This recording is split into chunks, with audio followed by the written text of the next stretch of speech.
and I want to officially welcome you guys to the first official episode of the Sunday Chronicles podcast. Again, I'm your co-host Michael, and I'm here with your other co-host Miguel. What's up, boys, girls? If you haven't already watched the intro episode, then the episode should be up no matter what you're on, whether you're listening on Apple Podcasts or on YouTube. The intro episode should be up, so I would recommend that either click off now and watch it, or watch it afterwards. But I would recommend that you go give it a watch. So yeah, this is it's a cold day here, man. If we live in the Midwest, so if anyone else lives in the Midwest, 100% understand how you feel. It was definitely rough getting in the car this morning. But I wanted to talk about I just recently, well, not recently, I guess. I've been kind of slow running through the book, but I went into I was looking for this book. It's a book called Sapiens by Yuval Noah Harari. It's Sapiens: A Brief History of Humankind. If you guys are interested at all in how humans came to be or any of that, is very, very interesting. I'm going to get into what I've read right now. But yeah, it's definitely, if you're interested, it's a very good book to pick up. What is it like about? Kind of a brief summary, I guess. Yeah, it's sort of, he kind of touches on, he goes into chronological order as to basically how humans, or us, how we got to here. So the first kind of the first big section of the book is based off of the cognitive revolution, which is basically how humans became self-aware and really became human beings, or Homo sapiens. Okay.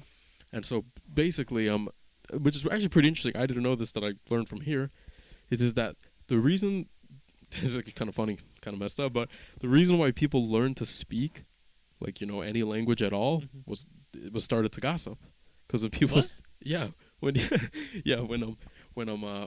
people first learned to basically communicate with each other within a language, it was so that they could gossip with other people. So when they started getting into bigger tribes, for example, so say you, me, and 15 other people were we're in a tribe now, right? And we're wandering the jungle together, making these encampments, whatever. Now, they learned how to gossip so they could figure out who was trustworthy or not, right? So we'd be sitting here talking about yo, did you see Joe was wandering around in the forest and doing weird things with so and so's girl or whatever, right? Right. Things like that. So it basically started off as a way for them to be able to talk about other people and figure out who was trustworthy, who was hardworking, who was an asshole, or whatever, right? Right. Yeah, it started off like that, and it also helped, of course, in getting to communicate with animals, of course, because basically because he talks about this in the book as well. In the book he compares us to monkeys a lot, which is a fair comparison. Right. Depending on what you believe in, there's pretty solid proof that we evolved from chimps, Neanderthals, the Denisovans, and so forth, right? Mm-hmm. And so basically, he talks about how monkeys, basically the big difference between monkeys and us, how we evolved to really get away from the way that monkeys are, is essentially monkeys have signals. So monkeys have certain signals that they can use. They can make a certain noise, and they know that it's a specific animal. Okay. So they have signals. Sort of their own language in a way. Yeah, kind of. Yeah, it's basically their own language, but they can only talk about things for example, they'd make a certain noise and they knew that there was a tiger or something like that, right? Yeah. Or there was a gorilla, which I don't think tigers are gorilla. I don't even know. But anyways, right? Yeah. And so the difference between us and humans, and what made us so much more powerful and made us so much more able to adapt to our surroundings, was that we were able to learn how to communicate about basically anything, and we were able to coordinate attacks. Not just about the things that were actually there or that could be seen, but just to communicate with each other about just general things. Everything. And to help build trust, and basically to help if we were to coordinate, because obviously humans at one point had to go and coordinate attacks with big animals, right. woolly mammoths at some point, right? Right. And so the only way that they were able to do that was because they were able to communicate through language, and they were able to coordinate attacks, right? So say you got one person, and he gets the mammoth's attention, and he leads them into some cavern, and then now a bunch of people are waiting for him, right? They're able to set a trap. So that was a big defining moment, in human history, that they could finally communicate and they could hunt, huge game, right? Right.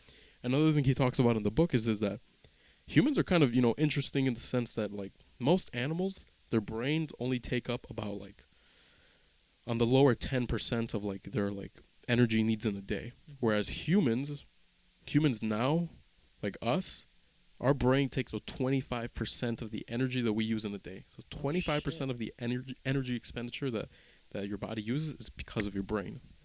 Which again, I mean, not to say that we're geniuses other than animals, right? Animals are smart too, right? But obviously, there's a difference in brain power and what we're able to do, right? Right. I mean, hence, the cognitive revolution, right? Yeah. And also when it starts to get, because he talks about, I can't go into like super specifics because now I'm semi forgetting, right? But in the book he talks about how at one point Neanderthals and humans like met, right? Wait, so what's the difference between a Neanderthal and a human? So basically Neanderthals were different. They were like larger. They had bigger skulls. They tended to be a little not as intelligent as human beings. They tended to be a little, I guess, for lack of a better word, a little dumber than humans, but they were very large and they were more adaptive to cold weather. Okay. I think, I may be wrong, but I think the Neanderthals they tend to stem from like Europe, right? Right. And there are these larger, there's different types as well. There was like Denisovans and stuff. So again, I mean, at a certain point, everyone kind of started to split off, right? And so basically at one point in human history, Homo sapiens, but humans, us, well, Neanderthals are humans too, right? But us and Neanderthals met some way back, right? I think it was something like 10 to 15,000 years ago or something like that, right? And so there's two theories, right? Because obviously there's no more Neanderthals anymore, and we are now the only human species left on Earth. The only ones left, right? So there's two theories, right? One of them is the interbreeding theory, which he talks about in the book, and the interbreeding theory, as you can kind of tell by the title, is basically that that humans and Neanderthals, or Homo sapiens and Neanderthals, started breeding, right? And then so eventually it kind of just all became one mix, and then so they basically were just humans now. And so based off of that theory, that means that some people here currently on Earth have Neanderthal DNA.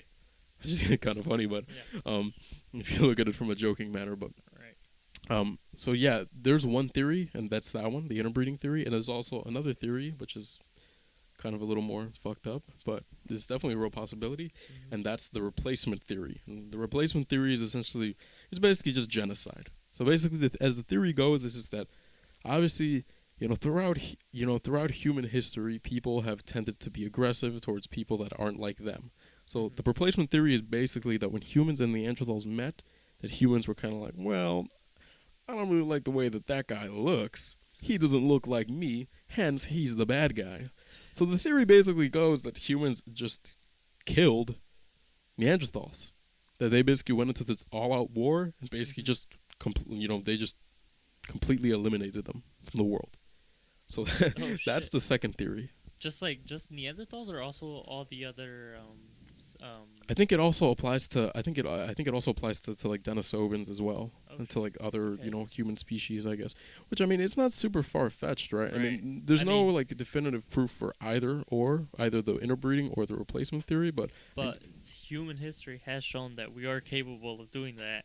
Oh yeah. Yeah, basically trying to erase the whole different based off how somebody looks, Oh yeah, for sure. Yeah, I mean, yeah. I mean, who really knows, right? But it is interesting to know, right? Mm-hmm.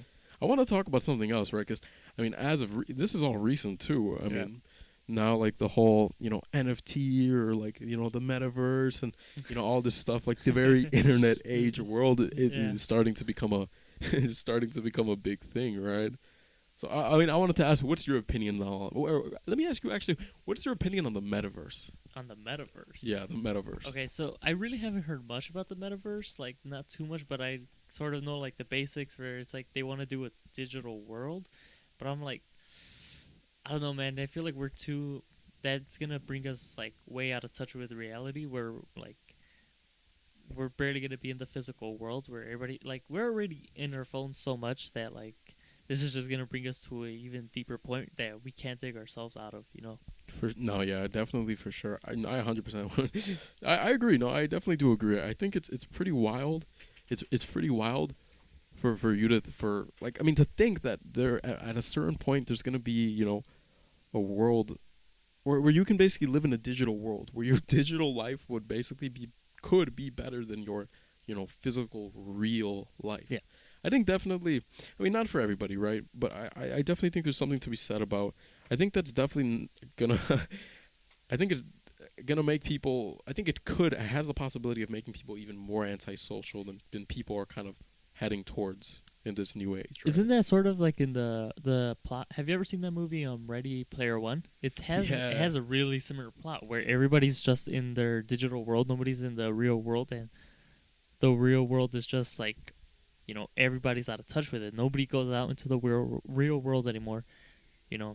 No, yeah, it definitely is. Yeah, Ready Player One. If you guys haven't seen it, I'm pretty sure it's directed by Steven Spielberg. But if you guys haven't seen it, I'm pretty sure it's like on HBO Max. If you guys want to go ahead and watch that, it's not a sponsor, obviously, but it is an interesting movie because throughout the movie, the movie has its own kind of like plot where they're trying to figure out, they're trying to like find some treasure from like the developer. But basically, in the movie, it's in a future where it exists, like a metaverse exists where people are able to play games, but they're like fully immersed. They have like these full body suits, and they can feel like the things that are happening in the game in real life. Like they have these whole like it's pretty weird, right? But it definitely is an interesting movie. It kind of it does touch on that fact that it's like, I mean, yeah, because some people in the movie are kind of so like, I mean, they prefer being in the video game realm than in real life because in the video game realm you can kind of be whoever you want or do whatever you want, be a completely new person, right? So I definitely do think it's dangerous, and not for everyone, right? I mean, there's definitely people that are, relatively strong-willed people, I guess, or, there are people that it won't really be affected by, but I think definitely it definitely could be damaging for, for certain people, right? And it's definitely kind of like a scary concept to see, and I mean, I don't know, man. I guess we'll all kind of have to see where, how this pushes forward in the future, but. And again, tying back into all of that, what do you think about NFTs? Because NFTs are starting to become like the wave. And let me give you my opinion, actually. Okay. I mean, I definitely think there's definitely profit to be made in NFTs. I Right. mean, this much has been seen, though. Yeah. Because, people are legitimately making money from selling monkey pictures and all this stuff, right? Yeah. Me personally, I don't know. Call me dumb or whatever, but I don't know. I guess NFTs never really interested me. I don't know. They haven't really caught my attention that much. I think it's kind of like, I don't think it's a silly concept. I think everything's a silly concept until it's not. So again, I'm not bashing on it, right? If you're in there, if you're in the space making crazy money from NFTs, by all means, man. I mean, you have my respect for sure, because it's definitely. I mean, that's crazy, right? People are making thousands and thousands of dollars on monkey pics, right?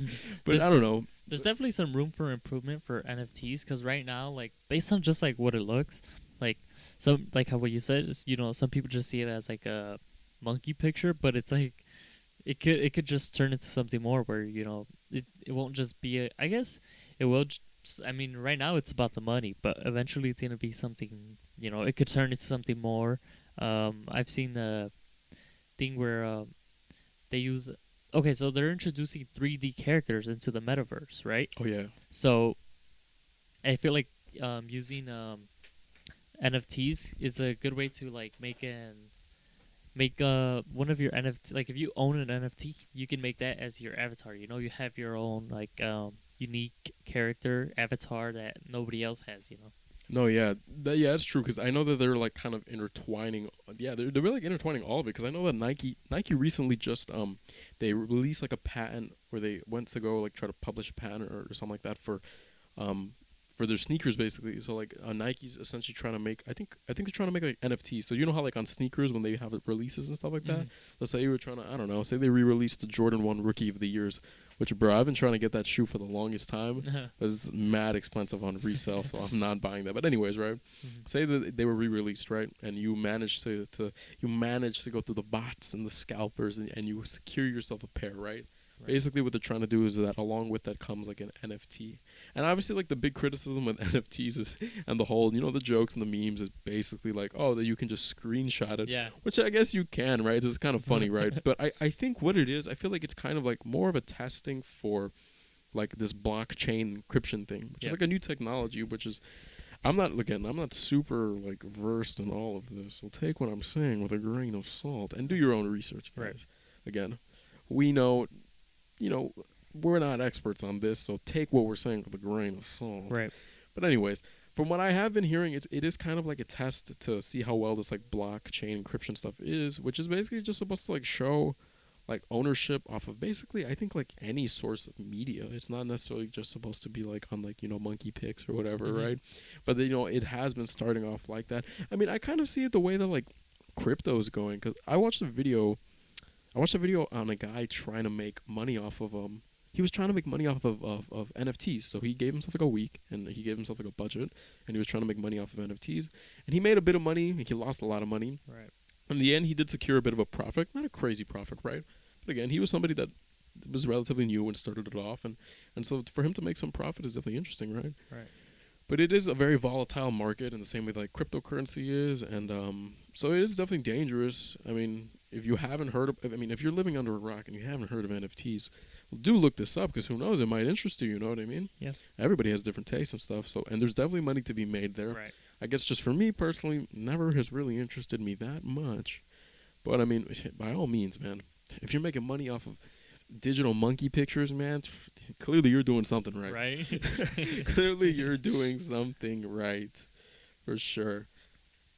Yeah, but I guess well, I guess just kind of segue off of it into it. I guess I don't know. Maybe it's just because it's too new wave, and maybe I'm just being dumb. I'm being a boomer or whatever. But, but I don't know. I guess for me, I've always just kind of wanted to like, you know, go through the old school route, and you know, as you're making money, you know, invest in real estate Okay.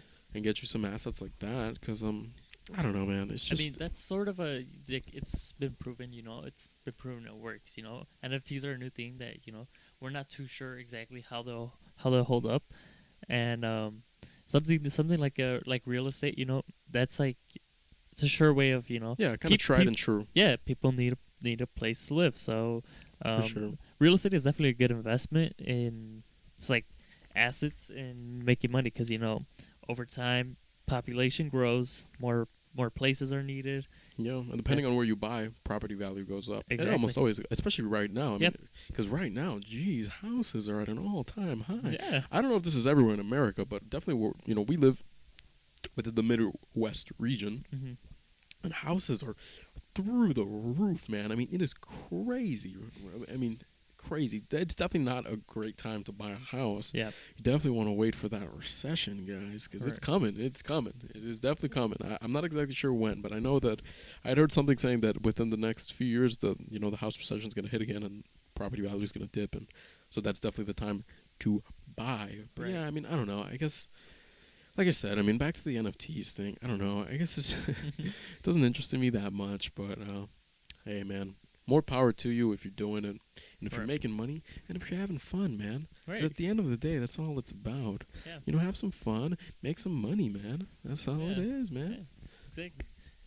But Nope. yeah. But yeah. I mean, and first off, I guess this is now that this being the winter, right?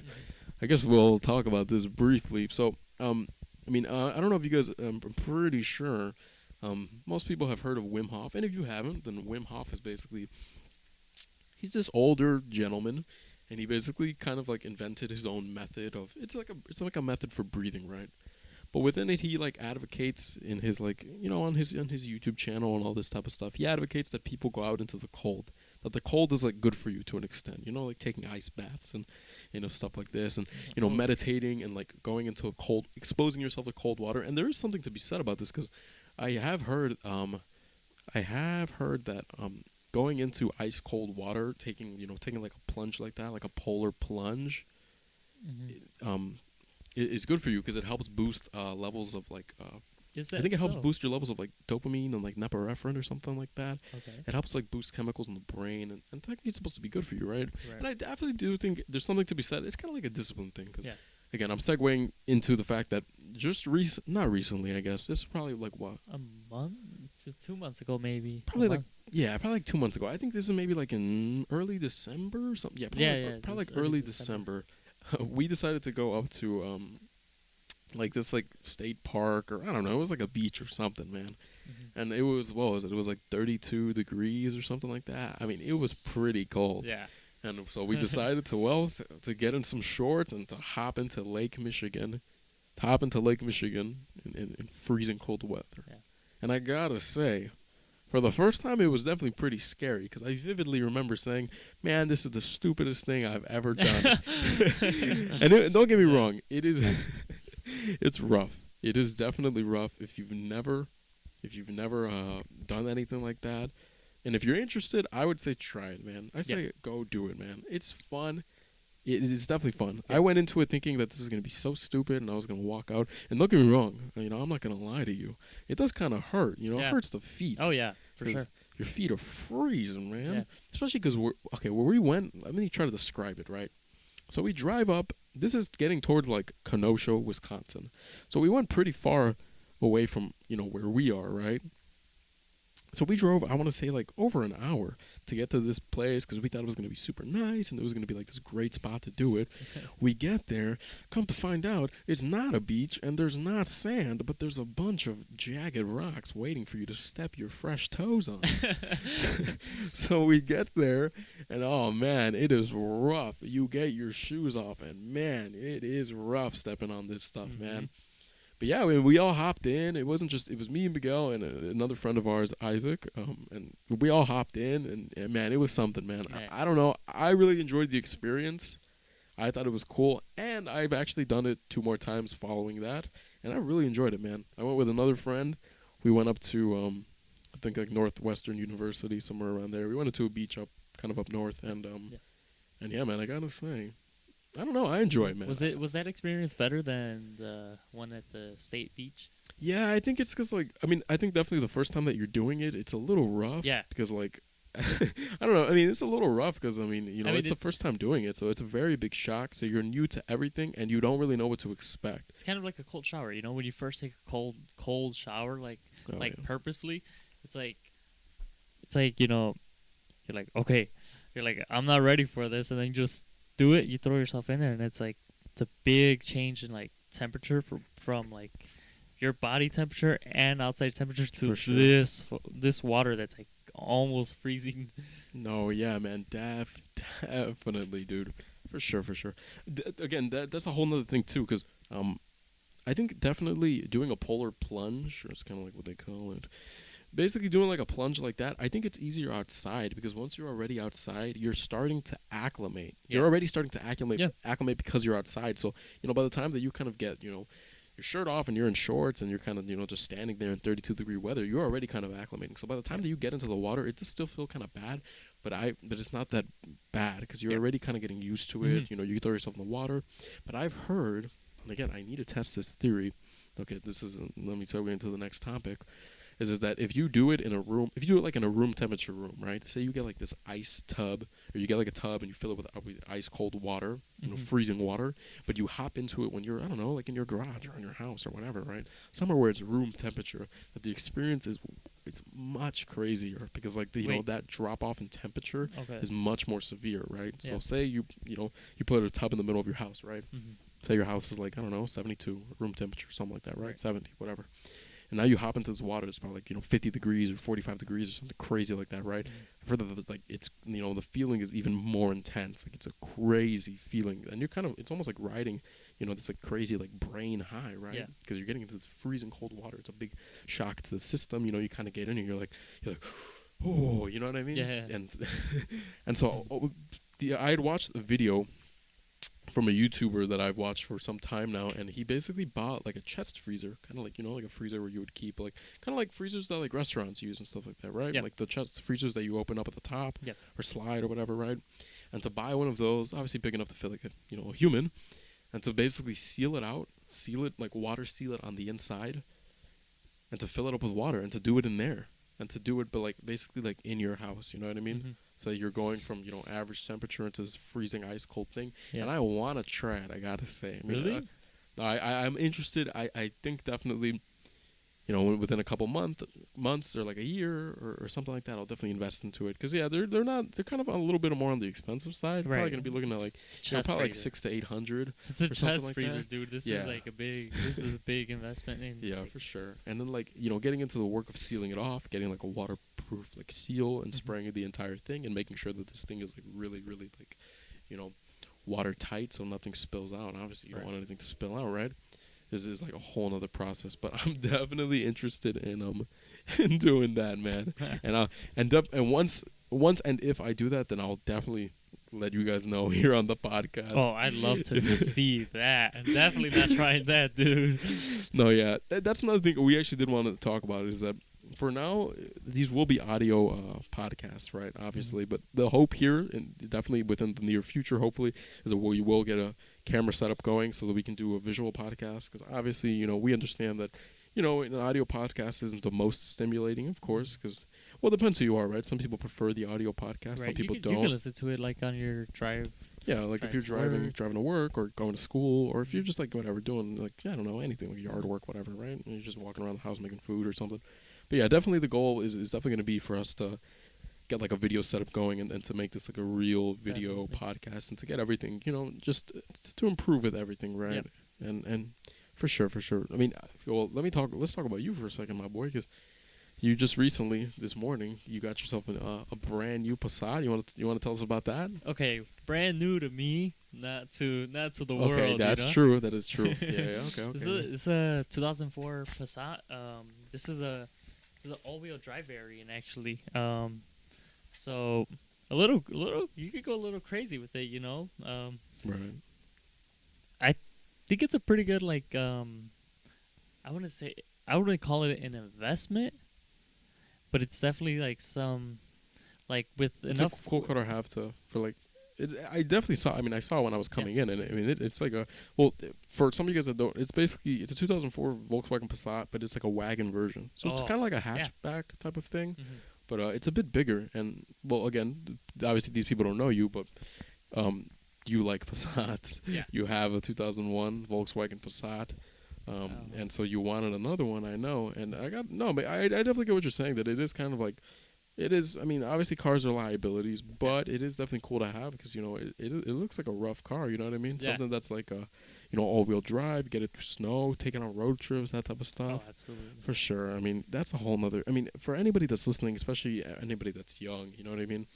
Definitely, like if you're thinking about first cars or whatever, I would definitely recommend buy a car from somebody else. You know what I mean? Because you can get used cars from dealerships, but there's definitely a huge markup there, man. Yeah. And so definitely. yeah, there's a huge markup there. It's crazy. And so don't get me wrong. I mean, testing or like buying cars from like the used car market, can be risky, right? Yeah. But that's why I definitely would recommend. Obviously, don't just kind of go. Don't just go by yourself, right? Or if you do go by yourself, do learn about cars. Watch videos. Kind of inform yourself on YouTube to know what things to look out for. You can find a ton of things on YouTube, like on videos, like on cars, just to like get a basics of like, oh, what should I look for? There's people that make videos on what to look for when you're buying a used car, and they'll explain. They'll go through checklists. They'll even give you like things to write down and to look for when you go buy a used car, because getting like scammed like buying when you buy a car is like that's rough. Yeah, it's rough, man. Yeah. I mean, I've never been scammed, from a used car, or for buying a used car. But yeah, I would imagine that's definitely rough. Right. So yeah, man, if you're young, and you're looking into a car, or even if you're a little older, but you're trying to replace your car, whatever, right? You're tight on money, whatever it may be. Because even if you're sitting on 10,000, man, I mean, you can go and go in the used car market. I mean, like, offer a Facebook Marketplace, Craigslist, which I know Craigslist can, I know there's kind of like the Craigslist is sketchy. It's gotten a bad reputation. Yeah, definitely. I feel like Craigslist definitely has like a bad reputation. But seriously, guys, I mean, really do look into it, and you can get yourself a very nice car. Well, it depends on, obviously it's all perspective, right, as to what you consider to be a nice car, right? But seriously, I would recommend if you're young and looking into getting a car, the used car market is definitely the move, in my opinion. Right. Of course, I mean, because you can buy a car from a used dealership or a used car from a dealership, and I mean, it might just have problems too, right? It can be a lemon. Yeah, I mean, yeah, it's true. And you want to explain to what a lemon is? So a lemon is basically like when you buy a car, and when you go look at it, when you drive it, the car drives fine, runs good, everything's good, and then it basically like kind of out of nowhere, just like problem start, car won't start. Yep. I mean, this has happened to you. Yep. Yeah. I mean, well, again, a little backstory here is that you had what was it, a Mazda 6 or Mazda 3, right? Mazda 3. What year was it? 2004. 2004 Mazda 3, and I remember it had been like a long time since Miguel and I had talked. I mean, it had been a long time since we had seen each other, right? And this was at the time when none of us had. He was the only one that had a license, right? Out of like our kind of close friend group of like the same age. Mm-hmm. And I remember he came and we had seen each other for like the first time in a while, and he picked me up, and we went, and we were just cruising around, we were having a good time. And then like the next day, or like the 2 days afterwards, his car wouldn't start, the engine blew. Yeah. So we say this all to say that, of course, with anything in life, it's risky. Mm-hmm. There is risks to it. So please don't buy a used car, and then if it turns out to be a lemon, come and harass us. Yeah. We caution, we caution to everybody that, Like, be careful. Know what you're getting into. Yeah, know what you're getting into, and definitely, if you know anybody, like if you know a friend that's into cars, or if you have like an uncle that's like a mechanic, whatever, right? Definitely try to bring somebody else with you, Right. or just know what it is that you're gonna be looking for. Mm-hmm. And you'd be surprised what you find out there, man, because I mean there's some great cars out there Oh, that people just want to get rid of, man. Yeah, yeah, definitely. it really is, man. But I think we'll wrap it up for this episode. Episode 1 of the Sunday Chronicles podcast, and hopefully you guys enjoyed listening to the podcast. Again, if you guys have any, this is our first one, of course, so if you guys have any thing that you guys wanted to like let us out or let us know, like if any of the sound is off, or if there's anything in the background that's like bothering you, or any suggestions just on anything, or if you guys want us to talk about anything in particular, or like I said, our socials. And you're watching this on YouTube, they will be linked in the description, and they're also in the information thing, or the About Us. And on Instagram, it's _Sunday _ Chronicles on Instagram, and on Twitter, it's the Sunday Chron, CHRON 1, the Sunday Chron 1 on Twitter. Unfortunately, we couldn't get the same one on Twitter. Whatever, fuck Twitter. Sorry if you're a Twitter stan, but I don't know. Twitter's a whole nother thing we could talk about like for hours. But anyways. We really appreciate you guys tuning in and listening. Again, if you enjoyed, like, comment, subscribe, share, or if you're watching it on a podcast, just follow, all that jazz. And again, that was it. And we hope that you guys have a good rest of your day, or rest of your night, wherever you guys are. Thank you so much, guys. Absolutely. Thank you, guys. All right, and bye.